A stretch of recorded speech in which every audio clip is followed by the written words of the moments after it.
प्रिय विद्यार्थियों, इतिहास विषय लेकर एमए करने वाले विद्यार्थियों के लिए एक शुभ अवसर होता है कि वे गांधी दर्शन पढ़ें। गांधी दर्शन मतलब गांधी जी का दर्शन।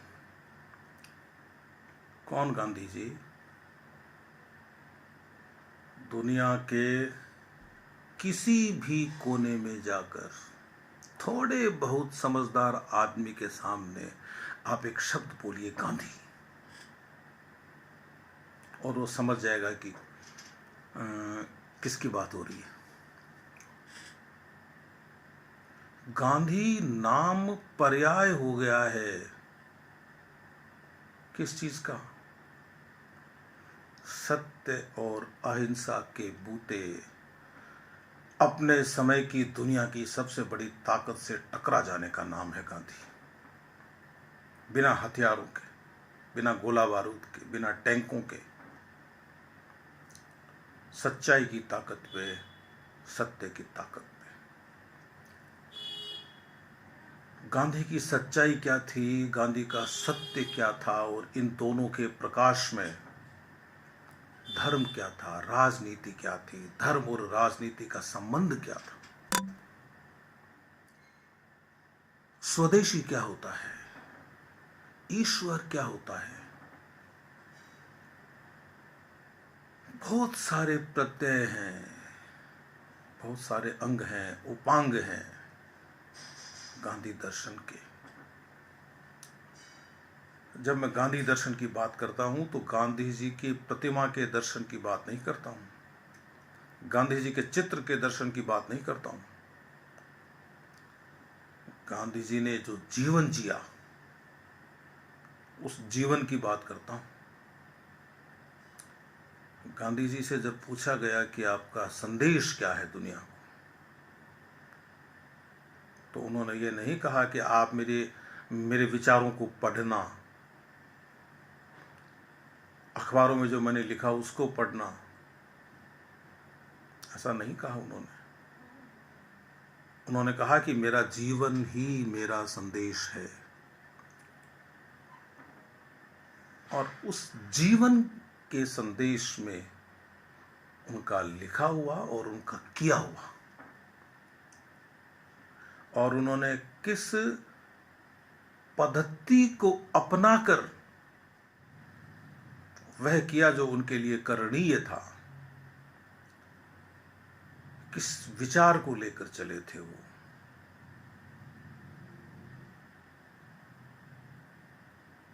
क्या कार्यक्रम होता था उनका, क्या सोचते थे वे। उनके सामने भारत था या पूरी दुनिया थी?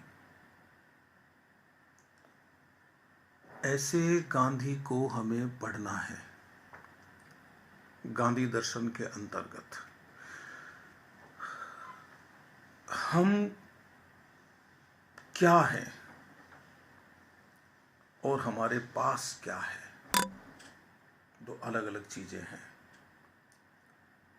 ये मोबाइल, ये एसी, ये गाड़ी, बंगला, रॉकेट, परमाणु बम,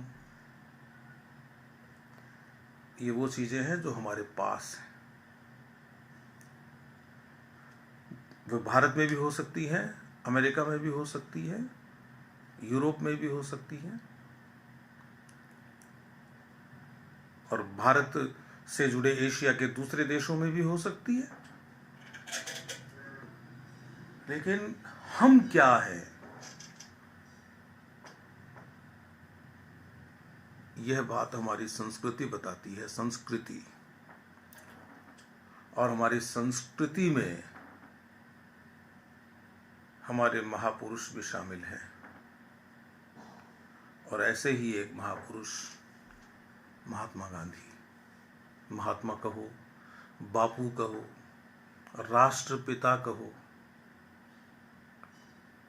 लेकिन छवि वही सामने आती है, एक दुबला पतला आदमी जिसकी बॉडी पर, जिसके बदन पर, जिसकी देह पर, जिसकी काया पर, जिसके शरीर पर एक लंगोटी और एक घड़ी,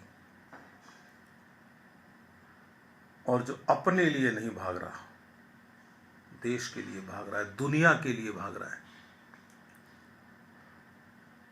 वे क्या सोचते थे, अपने सोचे हुए को लोक हित में, लोक के कल्याण में कैसे लागू करते थे, यह हम गांधी दर्शन के अंतर्गत देखेंगे।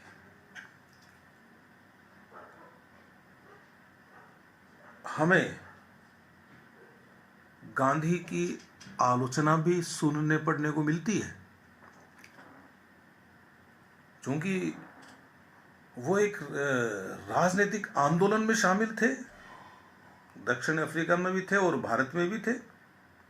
और जो व्यक्ति राजनीतिक आंदोलन में शामिल होगा उसके समर्थक भी होंगे और उससे असहमति रखने वाले लोग भी होंगे। असहमति प्रकट करते करते लोग कहीं कहीं सीमाओं का अतिक्रमण भी करेंगे। लेकिन गांधी ने ही हमें बताया कि विरोधियों को सहन करो, उनको समझो, उनके साथ प्रेम का व्यवहार करो। ऐसा किया उन्होंने। लोगों ने उन पर हमला किया उनको मारने के लिए,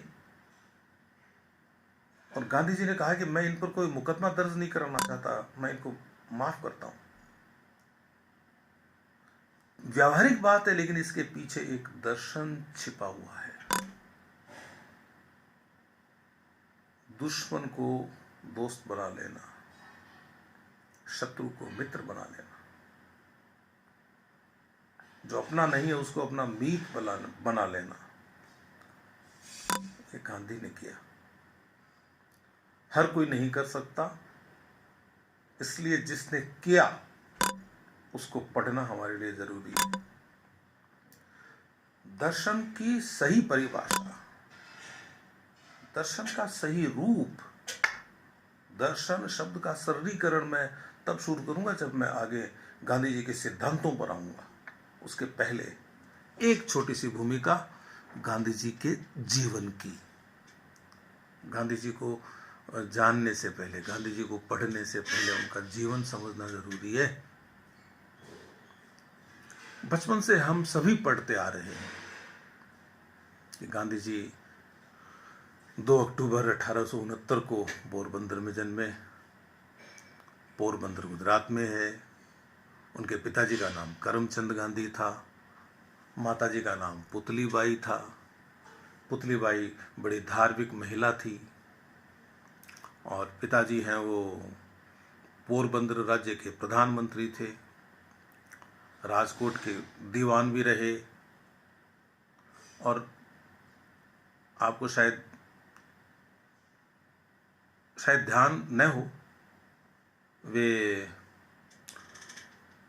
राजस्थान में बीकानेर राज्य के भी दीवान के पद पर काम कर चुके हैं। तो संपन्न परिवार था, संपन्न व्यक्ति थे। गांधी जी के 2 भाई, एक का नाम तो था लक्ष्मीदास और दूसरे का नाम था करमदास। बड़े भाई वकील थे, वहीं पोरबंदर में वकालत करते थे। दोनों ही बड़े भाई थे। और वो जो करमदास जी थे पुलिस इंस्पेक्टर थे, एक बहन थी उनकी। दोनों भाई जो गांधी जी से बड़े थे वो गांधी जी के जीवन काल में ही इस दुनिया में नहीं रहे थे। उनकी बहन जरूर उनके बाद तक थी। बड़े ही डरपोक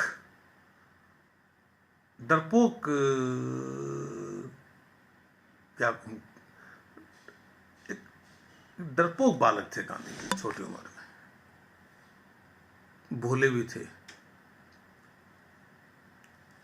किशोरावस्था में दोस्तों ने कह दिया कि यार बॉडी बनानी है, शरीर बनाना है तो मांस खाना चाहिए,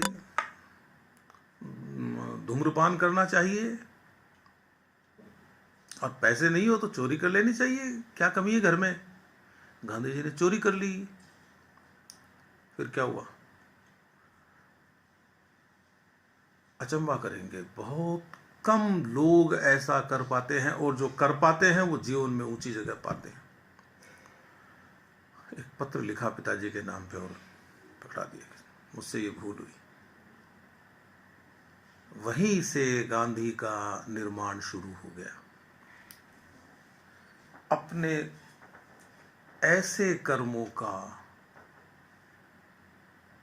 जिन्हें सही नहीं ठहराया जा सकता, जिन्हें आपका मन सही नहीं मानता, प्रायश्चित करना। गलती हो सकती है, भूल हो सकती है, उसको ठीक तो करेंगे, उसका सुधार तो करेंगे, उसका प्रायश्चित तो करेंगे। एक छोटी उम्र का बालक जब ऐसा करता है तो, और वो बालक जो बिना रोशनी के सो नहीं सकता था, इतना डरपोक था, लेकिन वो डर था वो बाहरी था, भीतर भी बहुत प्रकाश भरा था गांधी के। उनकी एक दाई थी रंभा, उसने उसको कहा कि मोहन, जब तुझे डर लगे तो राम का नाम ले लिया कर। और ये राम का नाम जीवन भर उनके साथ रहा।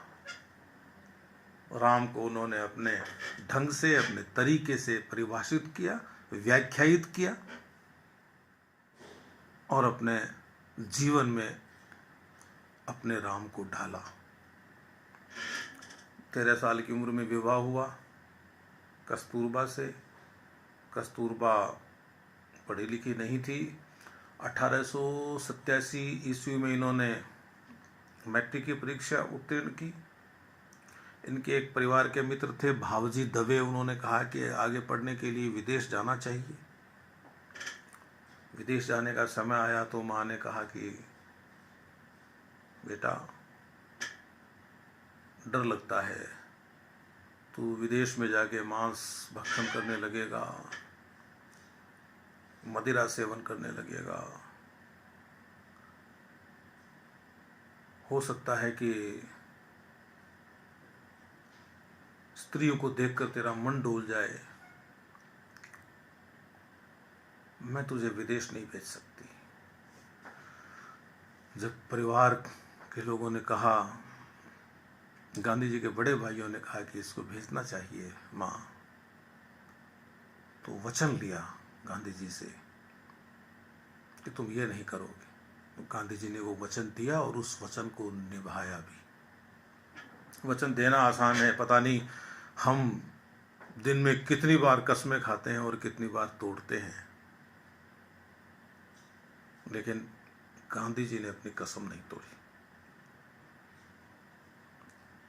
4 सितंबर 1888 को,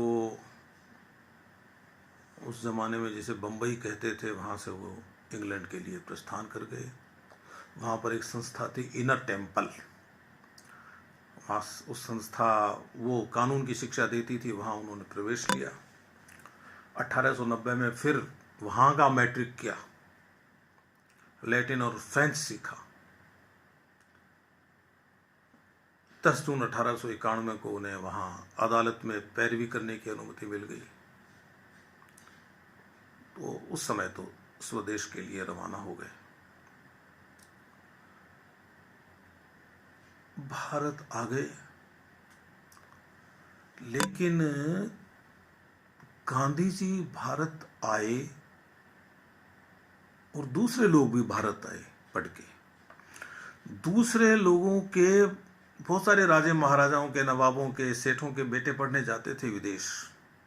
दूसरे लोगों के विदेश से पढ़कर आने में और गांधी के विदेश से पढ़कर आने में एक बड़ा अंतर था। दूसरे लोग, और अब भी देखता हूं मैं, तो अब भी देखता हूं कि लोग यहां से किस रूप में जाते हैं और किस रूप में लौट कर आते हैं। आस पड़ोस में बहुत मिल जाएंगे आप। गांधी जी और लोग जब विदेश गए तो वो भारतीय बनकर गए, लेकिन भारतीय बनकर लौटे नहीं।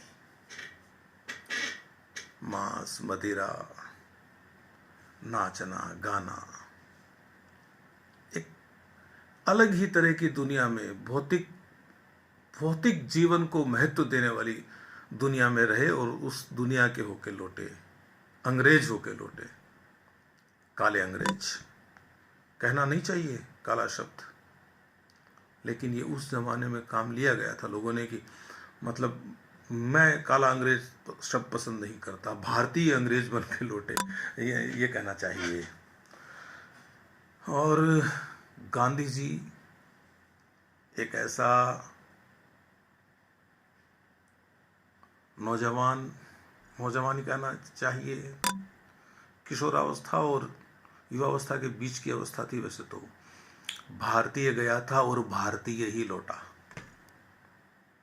और यही सबसे अच्छी पढ़ाई थी। उन्होंने फ्रेंच सीखा होगा, लैटिन सीखा होगा, कानून सीखा होगा, वहाँ ज्ञान लिया अच्छा, लेकिन अपने भारतीय संस्कारों को नहीं छोड़ा। भारत आने पे पता चला कि माँ नहीं रही, वो माँ जिसको वो वचन देकर गए थे। अब किसको जाकर कहते कि मैंने आपको वचन दिया था, वो मैंने निभाया है। और उनको वहाँ जब वो विदेश में थे तो वो ये खबर की नहीं गई थी कि आपकी माँ नहीं रही। घर वालों ने सोचा कि इसकी पढ़ाई खराब होगी, तो गांधी जी आ गए यहाँ, वकालत पढ़ के आ गए थे, लेकिन मुकदमों की पैरवी करने में उन्हें संकोच होता था कि एक मणि भाई थे, उनका मुकदमा लिया, लेकिन अदालत में पैरवी नहीं कर सके, घबरा गए। क्या उस समय कोई सोच सकता था कि ये व्यक्ति कभी हिंदुस्तान की आज़ादी का एक बहुत बड़ा सिपाही बनेगा, जिसके हाथ में न तलवार होगी न बंदूक होगी? कोई नहीं सोच सकता था। तो गांधी जी को ये लगा कि मैं वकील तो नहीं बन सका, लेकिन मैं एक अच्छा शिक्षक बन सकता हूं। लेकिन बीए नहीं थे, और उस समय बीए ही अच्छा शिक्षक बन सकता था। मुंबई में रहे, बड़े आर्थिक कष्ट सहे। वो और उनके बड़े भाई दोनों वापस राजकोट आ गए, एक बड़े वकील के साथ काम करने लगे कमीशन के आधार पर। जिस कमीशन को उन्होंने बंबई में पसंद नहीं किया, वहां से लौट आए वो। और उनको लगा कि ये क्या क्या अदालतें हैं, अंग्रेजों के सामने झुकना पड़ता है, बार बार झुकना पड़ता है। इसी बीच में उनको एक मुकदमा मिला दक्षिण अफ्रीका का, बड़े भाई ने दिलाया और कहा कि तू मोहन ऐसा कर, दक्षिण अफ्रीका जा और ये मुकदमा लड़।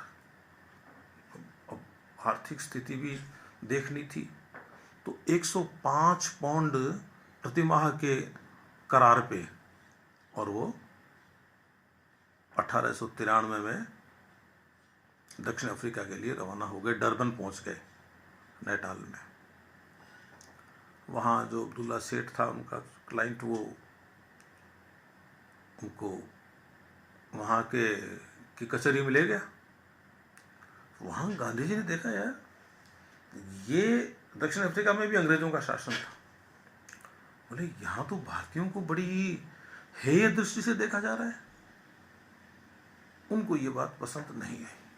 इसी बीच में एक घटना घटी, आपने सबने सुनी है कि वो मुकदमे के लिए वो प्रिटोरिया रवाना हुए, तो नेटाल की राजधानी मोरिट्सबर्ग में उनके पास प्रथम श्रेणी का टिकट था, फिर भी जो टीटी था उसने उनको बाहर धक्का दे दिया कि तुम काले हो। और ये अपमान गांधी जी को पीना पड़ा। लेकिन यहां से गांधी जी के निर्माण का अगला चरण शुरू होता है। पहला चरण पिता से माफी मांगना, दूसरा चरण दक्षिण अफ्रीका में भारतीय जाकर भारतीय बनकर ही लौटना, और तीसरा चरण इस अपमान को सह लेना, लेकिन मन में ये सोच लेना कि ये ज़्यादा दिन तक नहीं चलेगा, इसके लिए लड़ना पड़ेगा। और उन्होंने प्रिटोरिया पहुंचकर भारतीयों से संपर्क करना शुरू कर दिया। एक सभा बनाई और कहा देखो भाई, 4 बातें तय कर लो। व्यापार में सच्चे रहेंगे, साफ सुथरे रहेंगे, आपस में कोई जात पात और धर्म मजहब का भेद नहीं करेंगे, और अंग्रेजी भाषा सीखेंगे। और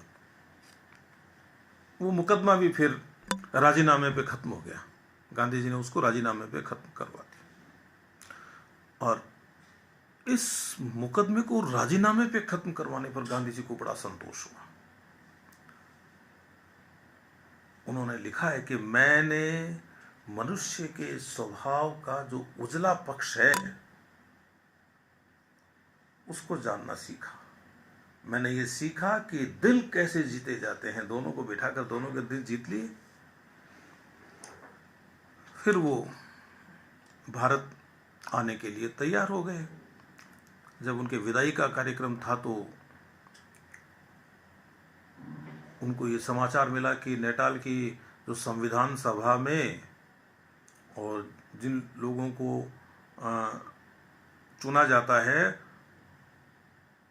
उन लोगों में भारतीय नहीं होंगे, इस तरह का एक कानून बनने जा रहा है।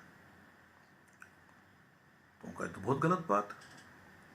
उन्होंने बोला मैं नहीं जा रहा, भारत नहीं जा रहा अभी। और फिर वहाँ उन्होंने एक नेटाल इंडियन कांग्रेस बनाया। अब गांधी जी का डर निकल गया।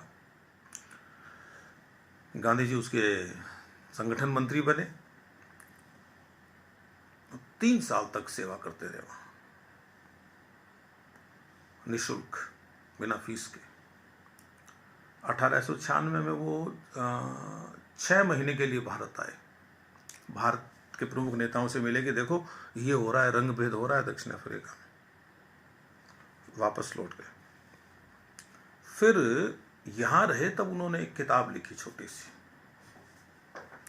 उसमें भारत में और दक्षिण अफ्रीका में जो रंग भेद होता था उसका विवरण था। वो किताब का शीर्षक तो ज़्यादा लोग नहीं जानते, लेकिन उस किताब का जो ऊपर का पेज था ना वो हरे रंग का था, इसलिए वो हरी पोथी के नाम से ही प्रसिद्ध हो गई किताब। उस किताब को बहुत पढ़ा गया भारत में और दक्षिण अफ्रीका में। फिर जनवरी 1897 में फिर नेटाल पहुंचे। साथ में पत्नी को लेके 2 बच्चे गए उनके साथ, एक भांजा साथ में गया। और बंदरगाह से जब वो रुस्तम जी उनके मित्र उनके घर जा रहे थे तो अंग्रेजों ने उनके साथ मारपीट की, अपमान किया उनका। लोगों ने कहा कि आप मुकदमा कीजिए। गांधी जी ने कहा नहीं, मैं मुकदमा नहीं करूंगा। वो चाहते थे कि अफसोस होने दो उन लोगों को, ग्लानि होने दो, दुख होने दो, और अपने भीतर झांकने का मौका मिलने दो उनको। उसी समय हॉलैंड वालों के और अंग्रेजों के बीच में एक युद्ध हुआ जिसे बोर युद्ध कहते हैं। उस युद्ध में गांधी जी ने अंग्रेजों का साथ दिया। बोले लड़ाई अपनी जगह पर है, वह लड़ाई अपनी जगह पर है, इस लड़ाई में हम आपका साथ देंगे। और इनकी जो टीम थी उसने घायलों की सेवा करना और इस तरह के काम किए। अब लोगों को समझ में नहीं आया कि यार ये आदमी क्यों सहयोग कर रहा है, लेकिन गांधी जी बहुत समझदार थे। अंग्रेजों के भीतर एक ऐसा वर्ग खड़ा हो गया जो गांधी जी का समर्थन करता था कि ये तो बहुत अच्छे व्यक्ति हैं, संकट के समय अपना साथ दिया है। तो मित्र बन गए गांधी जी के बहुत सारे लोग। 1902 में वापस जब भारत उनका आना हुआ तो दक्षिण अफ्रीका वालों ने उनको बहुत उपहार दिए। तो सारे उपहारों का वही उन्होंने एक ट्रस्ट बना दिया। यही तो है अपरिग्रह गांधी जी का सिद्धांत। अब उपहारों को ले भी आते तो कितना धन हो जाता, आप सोच लीजिए। बोले नहीं, ये यहीं रहेंगे। आ गए भारत, फिर वहाँ दक्षिण अफ्रीका वालों ने उनको फिर बुलाया कि आप वापस आइए, एक बार आपकी यहाँ ज़रूरत है। वापस गए और वहाँ पर उन्होंने 1903 में गए। 1903 में उन्होंने 1902 में चले गए थे वापस, तो 1903 में उन्होंने अखबार शुरू किया, इंडियन ओपिनियन। और 1906 में वहाँ पर का जो ट्रांसवाल गवर्नमेंट गजट था, उसमें एक ड्राफ्ट पब्लिश हुआ, एक मसौदा प्रकाशित हुआ जो वहाँ की विधानसभा में पारित होना था कि 8 साल से उम्र का जो भी निवासी है वो अपने साथ एक कागज रखेगा जिसमें उसका अंगूठा और उसकी उंगलियों के निशान होंगे, भारतीयों के लिए। उनका ये तो बहुत अपमानजनक बात है, हमारे साथ ऐसा क्यों? उन्होंने इसका विरोध किया। तो कहा कि भाई आंदोलन करेंगे और आंदोलन अहिंसक होगा। तो इनके जो साथी थे मगन लाल गांधी, उनको कहा कोई नाम सुझाइए आंदोलन का। तो उन्होंने नाम दिया सदाग्रह। तो गांधी जी ने उसमें थोड़ा सा संशोधन करके और उसको सत्याग्रह नाम दे दिया। और वो सत्याग्रह बाद में सत्याग्रह एक तकनीक के रूप में विकसित हो गया था और भारतीय स्वतंत्रता के संग्राम में वो तकनीक बहुत काम आई। इस सारे झगड़े में, इस सारे विवाद में गांधी जी को जेल जाना पड़ा, असंतोष हुआ। जेल में गांधी जी से समझौता हुआ दक्षिण अफ्रीका की सरकार का। उनका भाई देखो, यदि आप अपनी मर्जी से अपना रजिस्ट्रेशन करवा लेंगे ना तो इस कानून को रद्द कर देंगे। एक बार बस आप रजिस्ट्रेशन करवा लो। गांधी जी ने सोचा कि चलो विश्वास करना चाहिए। उनकी तकनीक में था कि विरोधी को मौका दो। तो गांधी जी का ठीक है, लेकिन बाद में पलट गए, सरकार पलट गई। तो लोग नाराज भी हुए गांधी जी पे कि आपने ऐसा समझौता क्यों किया।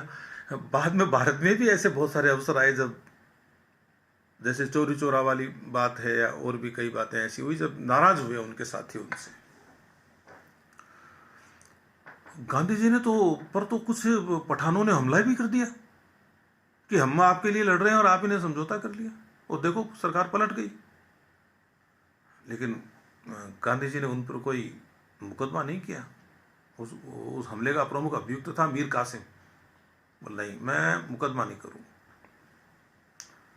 और फिर बाद में गांधी जी ने हार नहीं मानी, वो लड़ते रहे। बस आप इतना याद कर लीजिए, दक्षिण अफ्रीका में उनकी जो भूमिका है।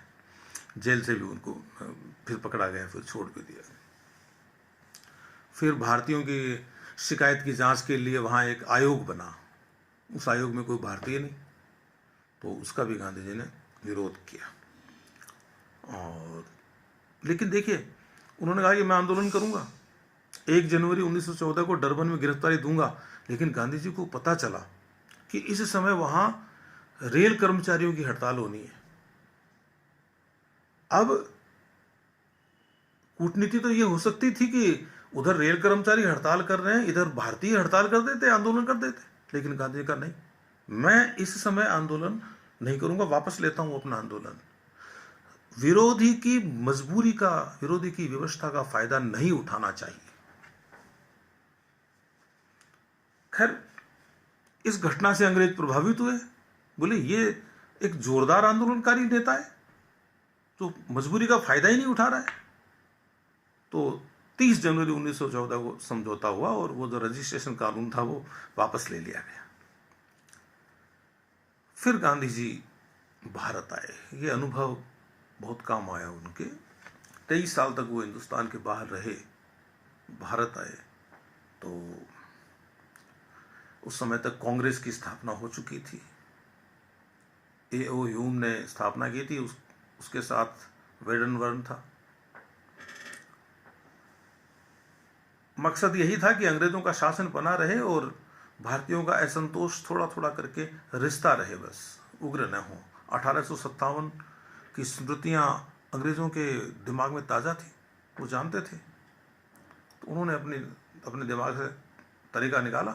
लेकिन बाद में वो उनका बनाया हुआ संगठन ही आज़ादी की मांग करने लगा, क्योंकि थे तो उसमें भारतीय ही ना। खैर, उसी समय गांधी जी ने भारत का भ्रमण किया, समझा, गोपाल कृष्ण गोखले के संपर्क में आए। 1914 में विश्व युद्ध प्रारंभ हो गया था प्रथम, उसमें वही बोर युद्ध वाला फार्मूला, सहयोग किया अंग्रेजों का, और बाद में फिर विरोध शुरू किया। अंग्रेजों ने कहा ठीक है, हम आपको आज़ाद कर देंगे, अभी सहयोग कीजिए। ठीक है, आप पर विश्वास करते हैं। फिर 1918 में सत्याग्रह किया, चंपारण बिहार में, फिर गुजरात आए, गुजरात में भी किया। फिर उसके बाद में सविनय अवज्ञा आंदोलन हुआ, नमक सत्याग्रह हुआ, 1942 का भारत छोड़ो आंदोलन हुआ। गांधी जी आंदोलन करते रहे, तपते रहे, और इस तप का परिणाम था भारत की आज़ादी में। एक ओर जहां अनेक शहीदों ने अपनी आहुति दी, अनेक युवाओं ने, अनेक क्रांतिकारियों ने अपनी आहुति दी, गांधी जी ने भी अपने तप से, अपने अहिंसा से, अपने सत्य से एक बल प्राप्त किया और उस बल की आहुति दी। भारत विभाजन के कगार पे था, लोगों के स्वार्थ टकरा रहे थे, लोगों के हित टकरा रहे थे, नेताओं का अपना अलग अलग नजरिया था। तो गांधी जी ने उस विभाजन को मन से स्वीकार नहीं किया। वो तो कहते थे कि मेरी लाश पे होगा विभाजन। ये कहने लगे थे कि मैं जो 125 साल जीना चाहता था इस धरती पर, अब जीना नहीं चाहता। टूटन आ गई थी गांधी जी के हृदय में,